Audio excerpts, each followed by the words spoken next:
Hello guys, जय शिवराय। आज आपल्या किचनमध्ये आला एक नवीन मेंबर, हा नवीन तवा। आणि आज या तव्यावर मी पहिल्यांदाच डोसा बनवणार आहे। तवा घेतल्यावर त्यासोबत इन्स्ट्रक्शन बुक पण आली होती। जरी नीट वाचायला वेळ मिळाला नाही तरी काही महत्त्वाच्या गोष्टी लक्षात ठेवल्या पाहिजेत।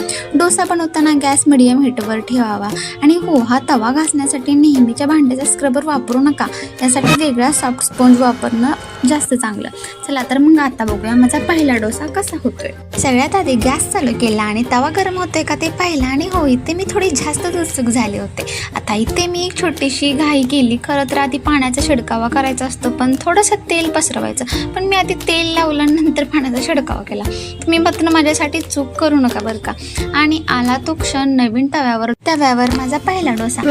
हे हरिनाम कृष्ण जगन्नाथ प्रेमानंदी, ये क्या हुआ? अगं बाई, हा तर नीट गोलच होत नाहीये। थांबा, हा चिकटत तर नाही ना? मी तर मनात विचार करत होते आजचा नाश्ता होणार की नाही, पण हळूहळू डोसा आकार घ्यायला लागला। वा, पलटी तर झाला, तरी अगदी परफेक्ट नसला तरी पहिल्या प्रयत्नासाठी मला हा खूपच छान वाटला।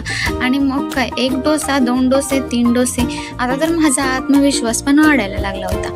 हळूहळू हात बसला आणि डोसे पण छान होऊ लागले। खरंच प्रत्येक गोष्ट पहिल्यांदा थोडी अवघड वाटते, पण प्रयत्न करत राहिलो की जमायलाच लागते।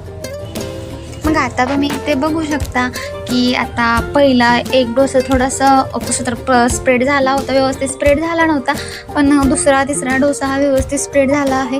कारण पहिल्या वेळेला मी थोडी गडबड केली होती आणि तवा काय व्यवस्थित तापून दिला नव्हता, त्याच्यामुळं तसं झालं होतं।